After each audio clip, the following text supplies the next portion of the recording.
Welcome to Integral Talks, a podcast series brought to you by Integral Advisors, where we dive into the world of compliance, risk management, and due diligence, and provide you with expert insight and analysis to help you make more informed business decisions.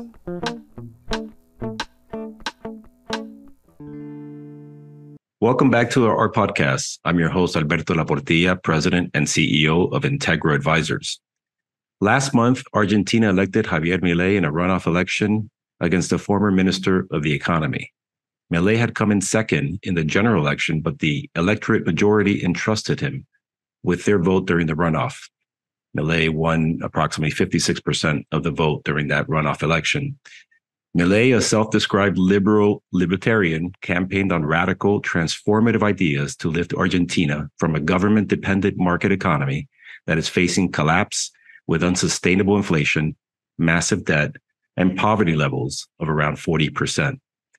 The populist Milei promised to implement strong fiscal controls, including doing away with the central bank, eliminating the Argentine peso and replacing it with the US dollar, suspending public works, and reducing government subsidies. My guest today will help shed some light on what is happening in Buenos Aires and what the country faces under Milei. For more than 30 years, Mariana Idrogo has been advising clients on how to manage their risks in Argentina, specializing in compliance investigations and competitive intelligence, including developing law and ethics controls for a variety of corporate and government agencies. She is the founder and senior managing director of G5 Integritas, which services private and public entities and multinationals. She also serves as an executive committee member of various associations focused on ethics, compliance, and transparency. Mariana, welcome to the podcast. Hi, Alberto. I'm very pleased to be here. Thank you for the invitation. Pleasure to meet you. I'm so happy that we were able to make this happen today. So today marks Milei's 10th day in office. What has been his immediate actions in those first 10 days? And do you think those actions are aligned with the promises that he made during the campaign? Well, it's a good question. First of all, let me just say to everybody that my first language is Spanish, so allow me or be indulgent if I just make some mistakes.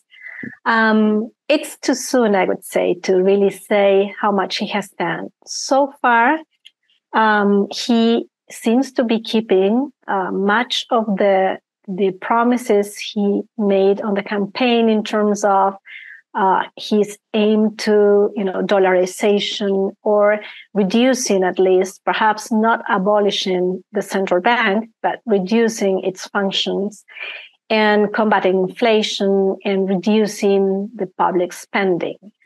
One thing that is for sure, it's most of his campaign, Milei has been combating the politics in general. Right. They called them, at some point, the caste, right. Like if they were a caste. Right. And most of his speech was around that. Well, the first thing he did was perhaps because he had to balance governance now that he's in power. And so he has been dealing with and dialoguing and speaking with these so-called caste members, at least some of them, and has appointed some of them in his government. Mm-hmm. One main issue is his newly appointed Minister of Economy. It's somebody who really belongs to it. I mean, it's somebody who came from the private sector, but has also been the Ministry of Economy in the former administration of President Macri. So it's not someone new. It's someone who has been at the central bank, running the central bank for some time. Mm-hmm.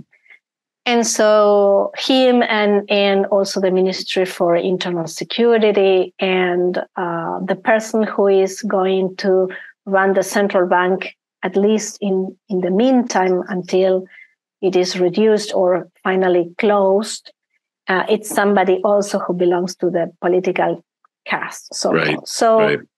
This is some change regarding his.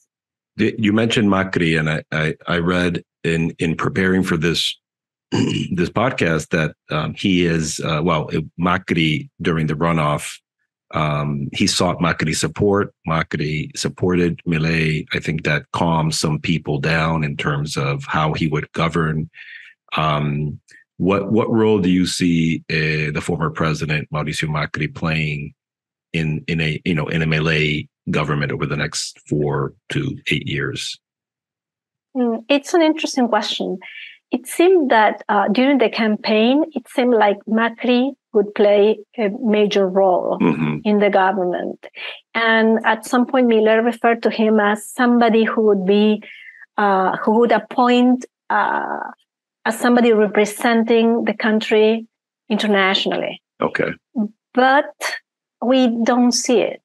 It seems like if there is any influence coming from Macri, it's going to be something in, behind the scenes kind of thing. Behind the scenes, exactly, and not especially in a prominent role. Okay, we don't see it. Is Macri currently a member of the government, or no? Or he is? No, he's not. Okay, he's not, and he's very well related to soccer. Football. Yes. We call it football, you call it soccer. Right. And he ran for the elections of one of the major soccer gay parties, which is Boca Juniors, last weekend, but he lost. Oh. So it's unclear.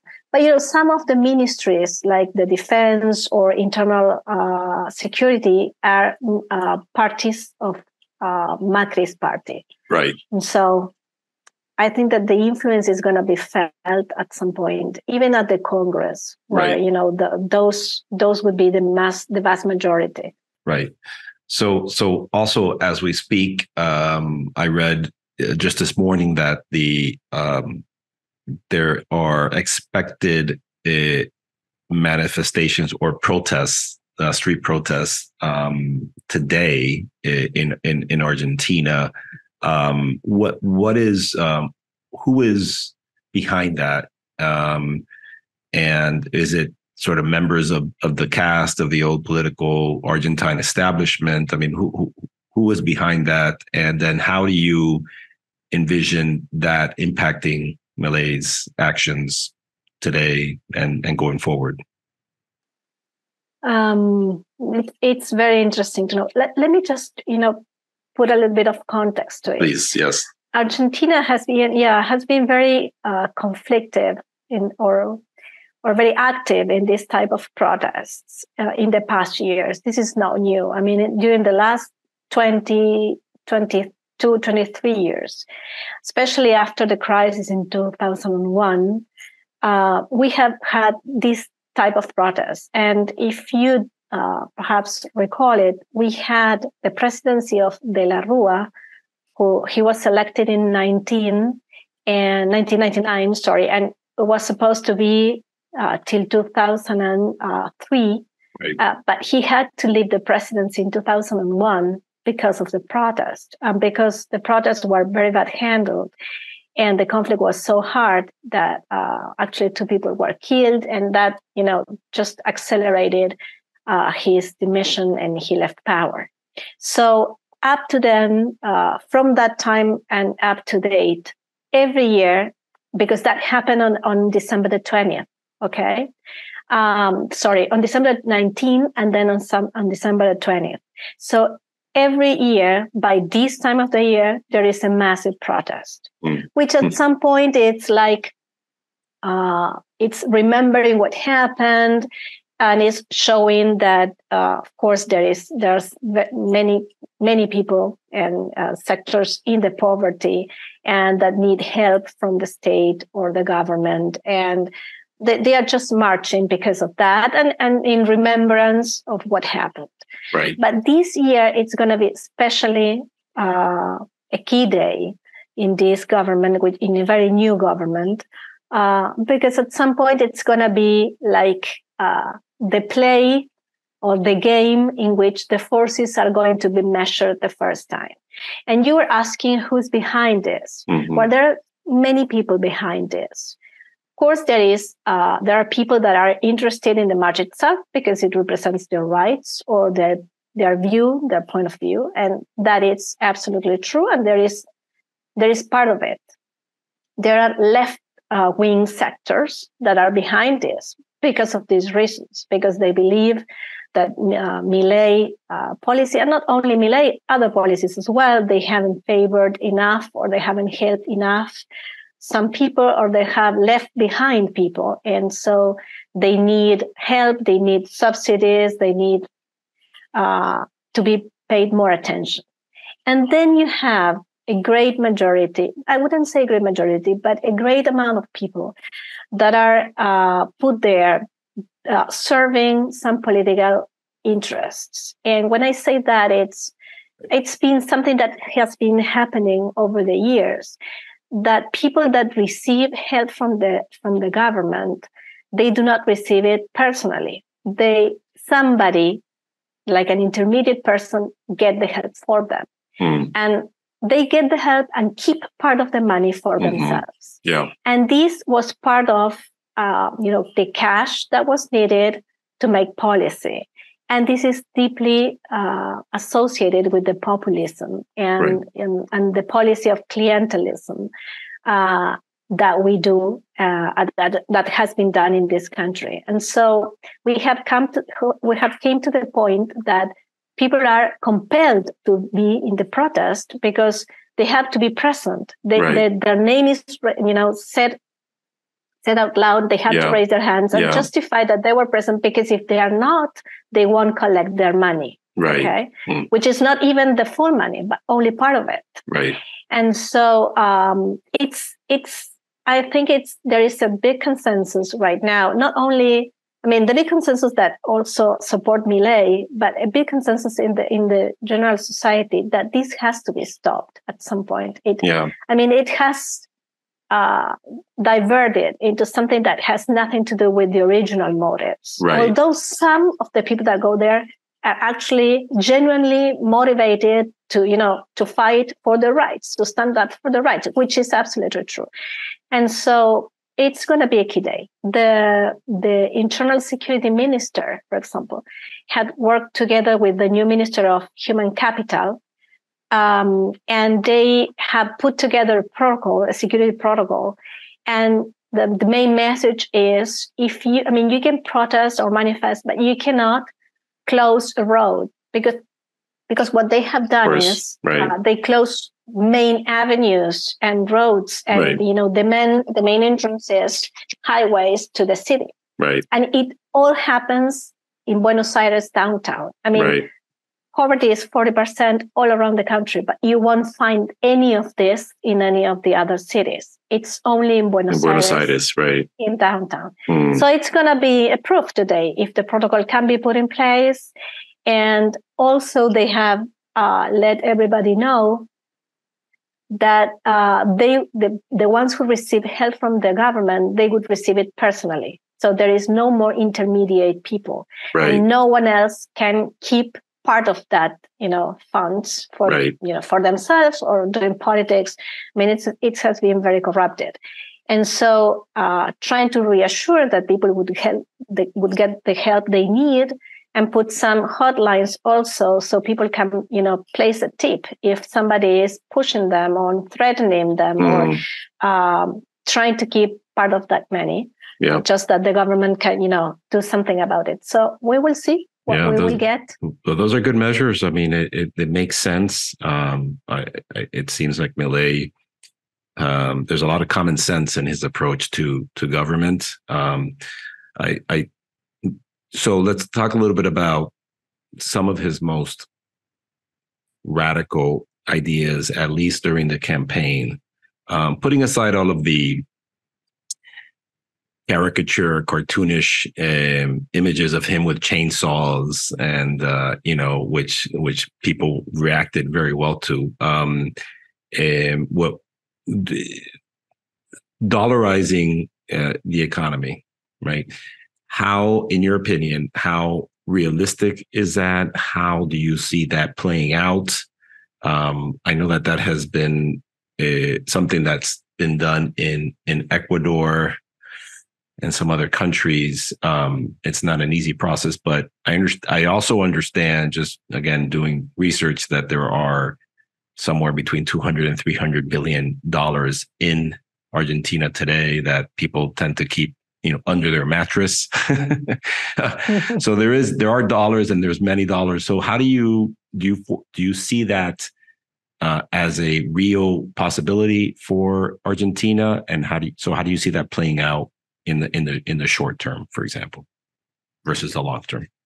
Yeah. Well, I think dollarization has been a very strong promise in Milei's campaign, right? And there is some consensus on that something has to be done to cut on the inflation. Argentina we have suffered inflation and hyperinflation in the past 40 years. Give or less some periods of time. Perhaps the most quiet time or the stable time that we have for the economy was during the Menem's presidential years, which were like 10 years. And we had not a dollarization, but we call it convertibility. Mm-hmm. And so 1 peso was equal to $1. And we had the chance to grow and attract so many investments and business. And Argentina was open to the world. And at some point, it is in the fantasy or in our memory that we could come back to that time. Milei has proposed the dollarization, and he says it is feasible. It's not just him. He's following an specific economic school, and some other people say it is feasible. Well, there are many criticisms as well. Right. And it's not my specialty, economy, so I wouldn't say if I say it or not. Milei has explained it so many times the way he would do it. Not the detail, mm-hmm. but the big things. And mm-hmm. he said we had pretty much all the dollars or the funds that we need to do it. He's always talking about something like $30,000 million, which I think in the US would be $35 billion.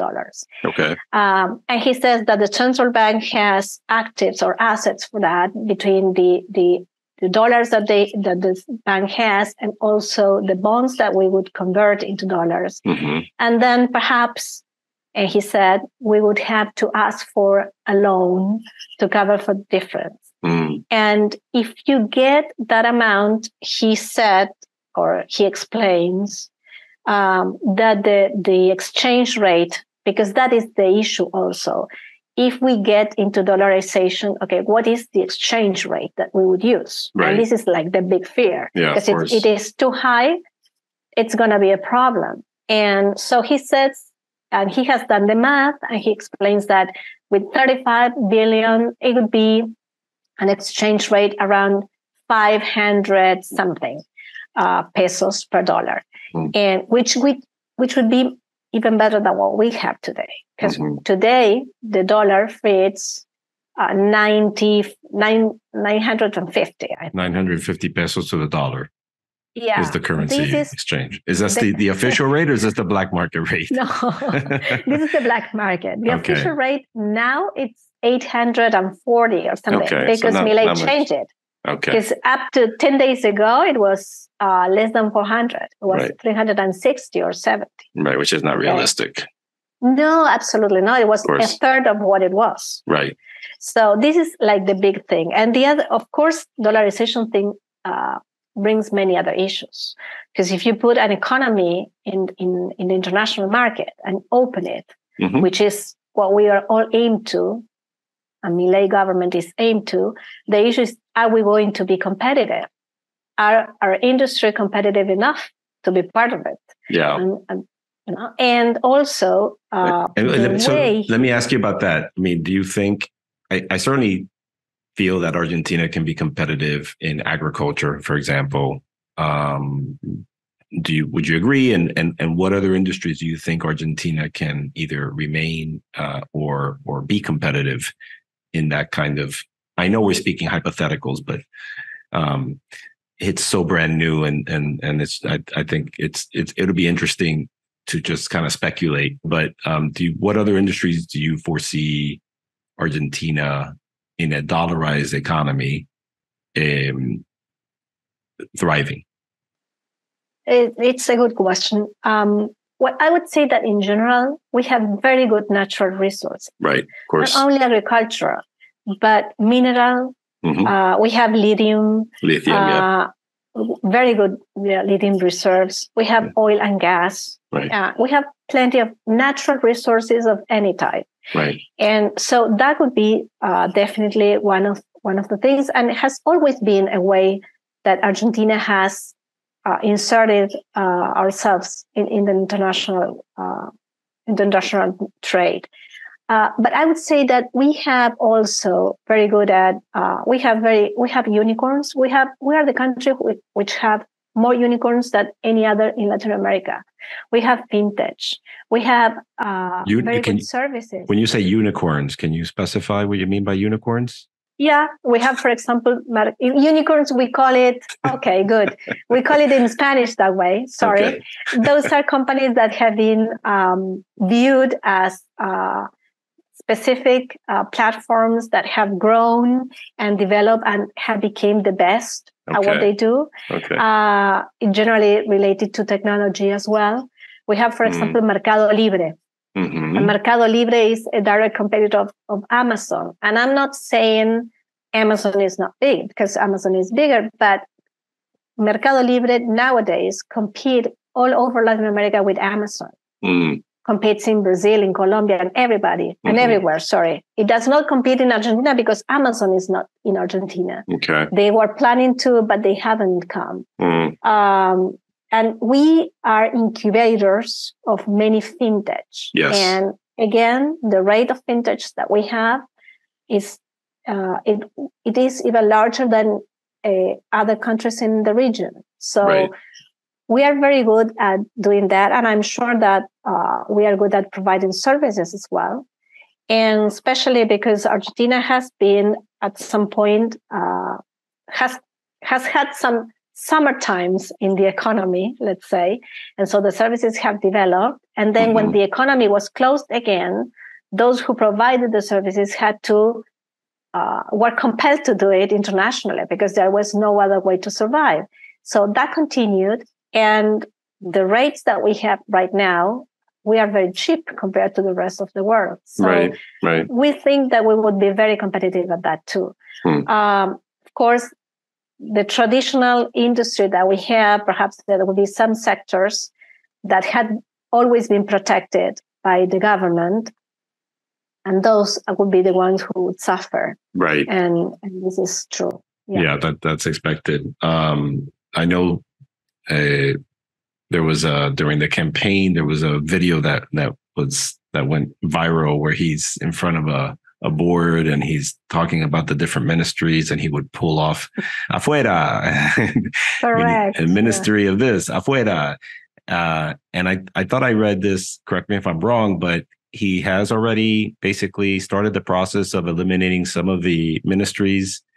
Which one, in your opinion, I think he's maybe cut like half of them already, if I read that correctly. Which one do you feel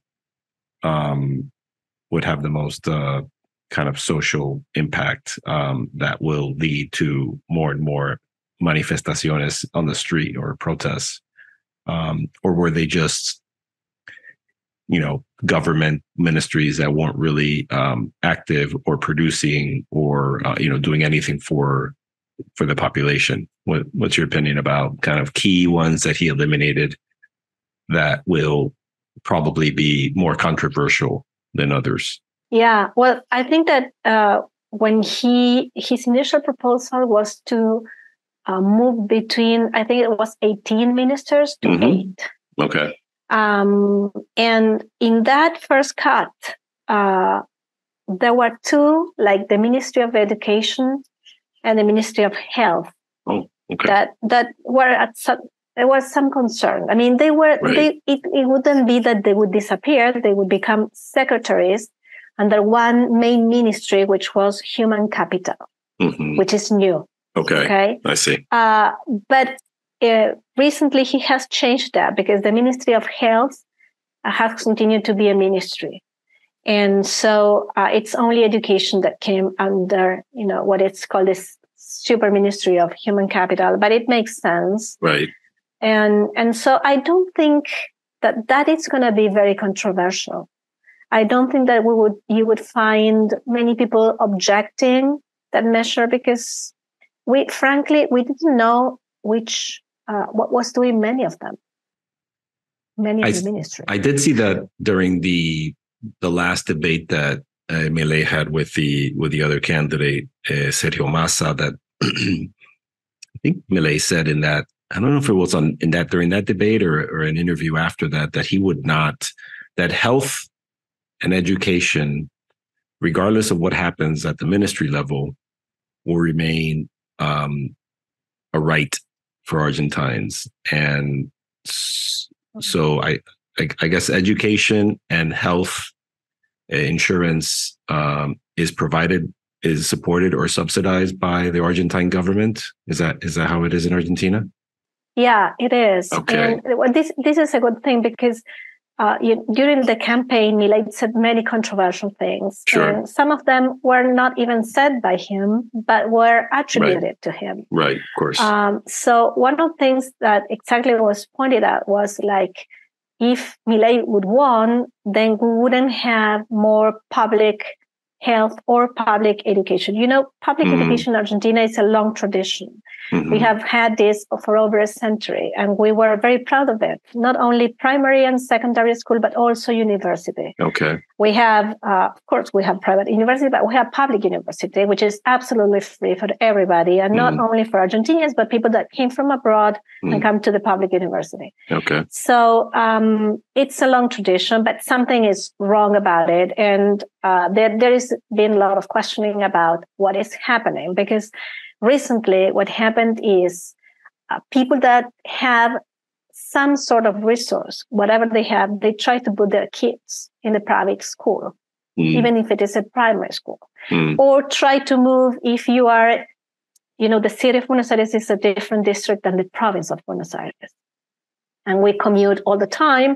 But for example, I live in the province of Buenos Aires, but I go for work to the city. Right. But the city has its own government and the public schools are better there than in the province. So many people try to move to the city just to give the kids the chance to go to a public school, in Buenos Aires. One, right? Much better. In the city. Or commute, exactly, to send the children there. Mm-hmm. So something's wrong with public education, and that is for sure. And in the PISA proofs or PISA exams, do you know PISA, no. PISA? No. Okay, PISA SA exams are international exams that are tested all around the world and especially they measure two things, comprehension, reading comprehension, the ability to express yourself, and essential mathematics, mathematic knowledge. Right. Okay? Right. And so we have performed very badly in the last PISA, which is PISA. It's an acronym, okay? Mm-hmm. In the PISA exams, and especially mathematics. And so something's going there. Something has to change. And one of the things that Milei has said was that instead of providing subsidies to the offer, it would be subsidies to the demand. And so they would say that in the future, what his goal would be is that they would give a check. Let's put it simple, but a check to everybody, so you could spend it in your education. Every children could spend it in their education, and you could use it either in a public school or a private school or whatever you wanted. It would be your choice instead of what is right now that you provide free public education that people keep on not trying to use it. Right. And you would find like the ones who don't have any other resource resort to public education. And same thing with health. I mean, we have public health and secure, publicly provided. You can go to any hospital and you could be, of course, receive medical attention for free. Sure. But in real, what happens is no one does it. I mean, the ones who go to the hospital, to the public hospital, are the ones who don't have any money. So there is no one left to go. Right. Or perhaps some other people, or perhaps for a very, very rare disease, and then you go there because the expert is there. But everybody else has some sort of a private system to resort to cope with this situation. Because you can go to the hospital and you can spend whatever hours standing in line just to get, an appointment for someone to see you. Right. So this is something that Milei is intended to change. Besides that, and he has reinforced the idea that it's not that he's going to suspend public providing in health or education, but he would change the way. Right. Instead of, he would pretend that instead of having a public hospital, then you would have resources to go wherever you want. Right. For medical attention. I see. But that doesn't happen yet. I want to go back to the economy and specifically the central bank. One of the things he also campaigned on was essentially abolishing the central bank. Central banks in some of the other countries, Brazil, Peru, Colombia, have been very proactive in the last few years and have been able to stabilize those economies through the post-pandemic era that we live in today. And he's talking about abolishing, and I think it's primarily because he wants to essentially stop the ability for the central bank to just print money. Do you think that he will be successful in that promise to abolish, or do you see him taking maybe a more pragmatic approach to how he deals with the central bank and the role of the central bank under his government? Well, it's hard to say. I mean, so far he has kept that as a promise during his campaign, and he has sustained it till the very last minute. But what we see right now is during his campaign, he had even appointed or said that he would appoint somebody to be the president of the central bank, who would be the last president of the central bank.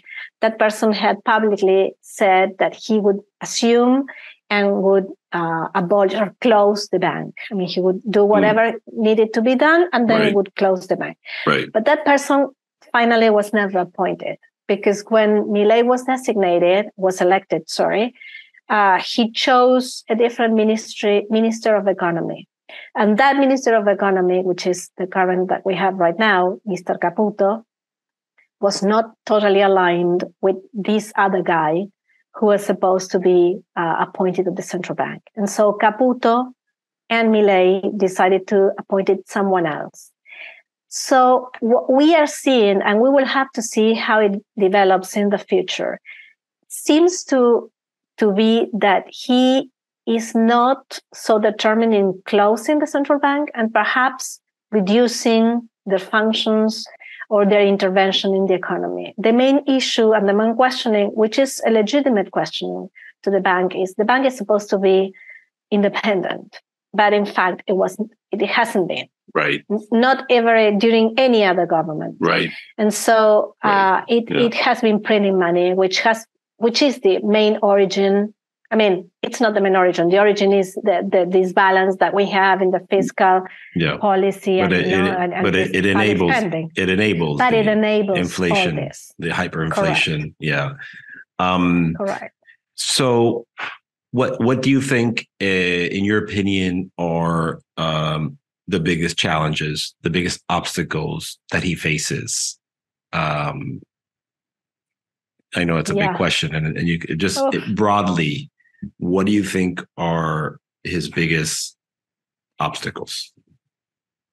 And let me just add to that, because I think already from what you're saying, he's starting to reach over across the aisle and bring, center right people into his cabinet or his government, and he's going to have to work and reach some compromises with other parties,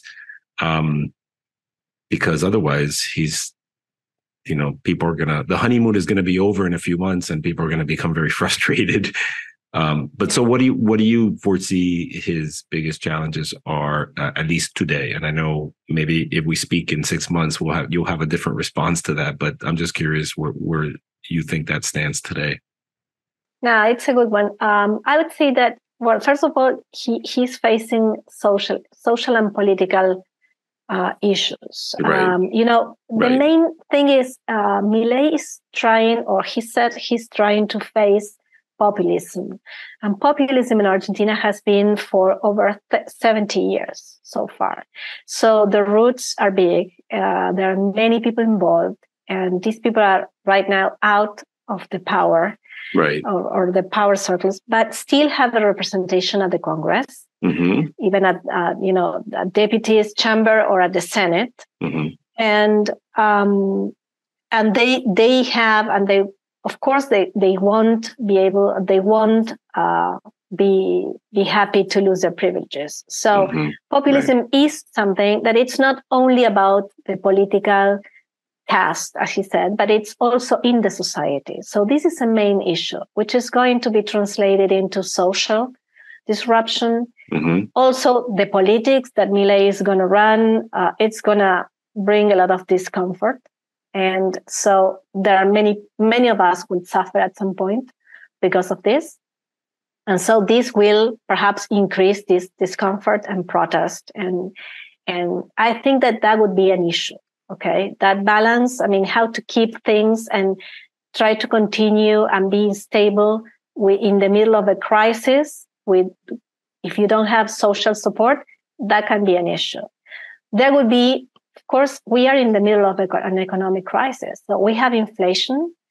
Our inflation is around 150% yearly rate. But these last measures, as Milei has announced, and the Ministry of Economy has announced, they will accelerate in the short term the inflation, because there is no way until it finally reduces and eventually it disappears or gets to the minimum. So we are facing right now a speed up in this. So the crisis is going to be felt. The inflation is going to be there for some time. You're going to face a reduction on your income. He has promised to reduce taxes, but that won't be possible. And that is part of the negotiation he would have to do with the governors of the provinces, because a reduction in the taxes is a reduction of the public income, which is a reduction in the funds that, the central government sends to the provinces, and they are asking for their income. They're part of that. Right. So he won't be able probably to reduce the taxes as he promised in the short term. He's open, or we're open to open the economy to the international world, which is great. But the issue is, are we going to be competitive? Are we going to be competitive enough? Which sectors will be suffering? I mean, what would happen with the people and their jobs? And will we be, I would say, will they be fast enough to change, from sector to sector and be able to keep on growing or start growing those, industries or whatever that we should be encouraging to grow as a country. Right. So I think that those are really big issues. And there is a governance issue. Milei has won for the presidency, but he doesn't have a majority in the Congress. So if you go to the Congress, we have two chambers.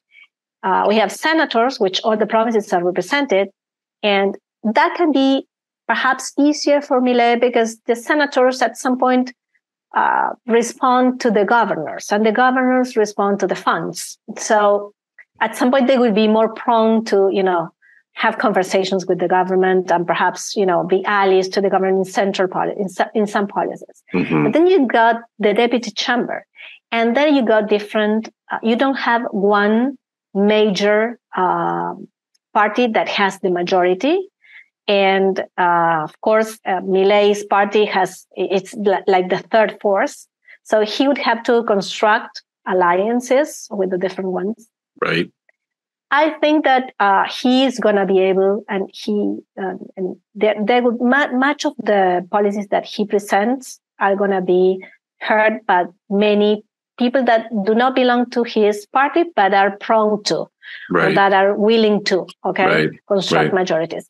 But it's going to be a challenge. Yeah, okay? I think governance is going to be. Yeah, and I think certainly in the very short term, it's going to be very difficult for Argentina and all Argentines. They're going to have to take a few steps back before they take a step forward. But it seems like this was necessary. Someone like Milei coming and being a disruptive force, and doing it with the intensity and that he was campaigning on.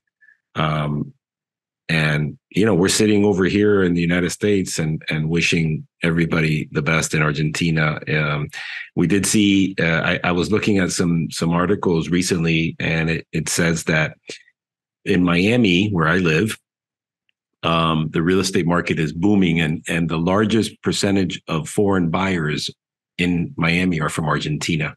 Argentines have been buying a lot of property in Miami. I wonder if that will continue, if that trend will continue.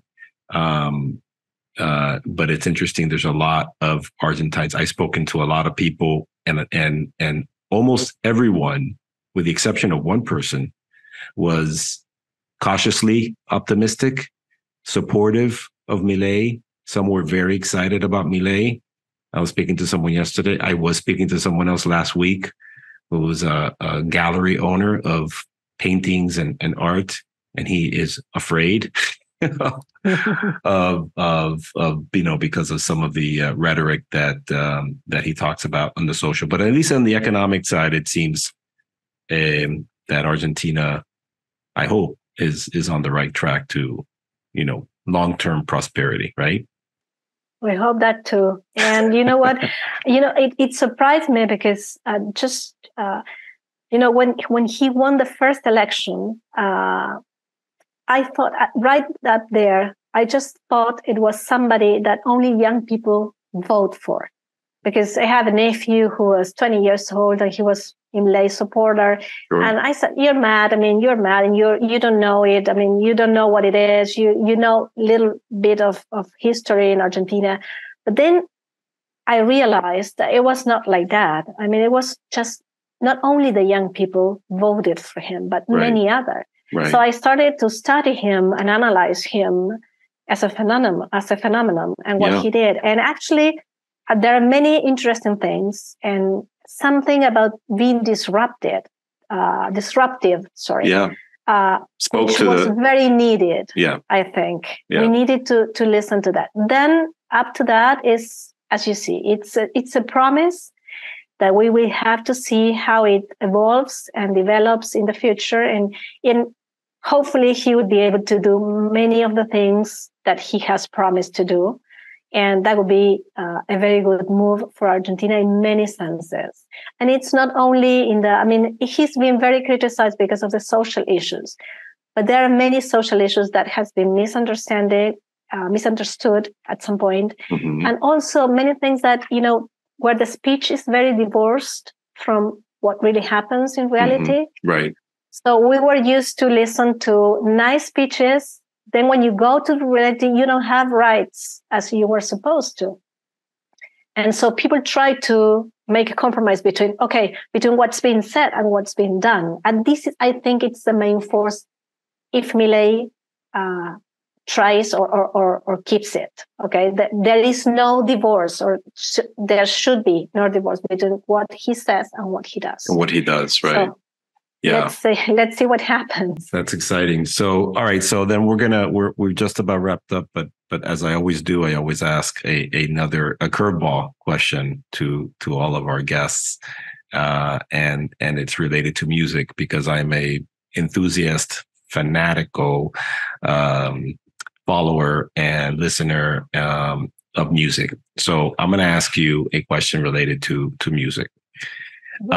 So when Milei was studying at the university, when he was studying economics, he also had a passion for music. He was a singer in a band that was a cover band for the Rolling Stones, primarily. interestingly, the Rolling Stones in the 1960s and the 1970s were also a very disruptive force in music. So it's not surprising that he gravitated towards the Rolling Stones. So one of the greatest rock bands of all time. So I wanted to ask you a very simple question. What is your favorite Rolling Stones band? What is your favorite Rolling Stones song? Wow. You know what? I might be one of the few people that are not fan of the Rolling Stones. Okay. All right. But is there any one song that comes to mind that many, but let me see if I remember some of the name of it. You're not a fan of rock music? You know what? I'm a Swiftie, which is you're a Swiftie. Rather different. Okay. Swiftie meaning because I like Taylor Swift. I like many other bands. Was Taylor Swift something that I think she was recently in Buenos Aires? No, I did see that. Yeah. Did you go to that concert? Yeah. Oh boy. Luckily, you are a Swiftie. Luckily, I was. Yeah, I'm a Swiftie. I'm a Swiftie. My daughter is a Swiftie, and we are. We're a band of it. Let's see. I don't know. I think that probably the one that it's more known. No, I can get no satisfaction. I can get no satisfaction. Yeah, that would be it. I particularly don't enjoy very much the Rolling Stones, but I get it. And he has also, Milei has also used the music of La Renga, which is a local band, rock band. Yeah. Also, yes. I could see. I'm not familiar with that band, but I could see why he gravitated towards the Rolling Stones back whenever he was in college. I think he's 53, so he was probably in college in the 1980s, late 80s, early 1990s, early 90s, exactly. Yeah.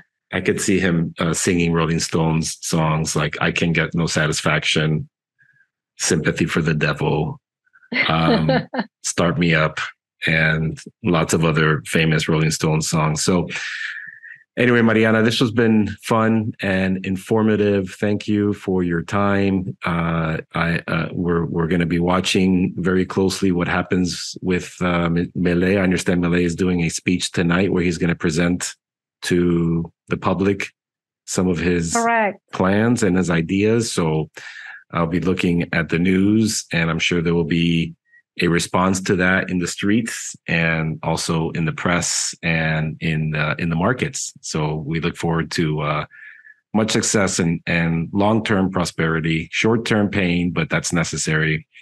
And because the region needs Argentina to come back and to be a strong leader in the world, in the global market. So with that, I want to thank you, and I want to thank everyone for listening. And if you like the podcast, please subscribe and stay tuned for our next episode coming soon. Thank you, Mariana. Thank you very much. Thank you, Alberto. Nice to meet you.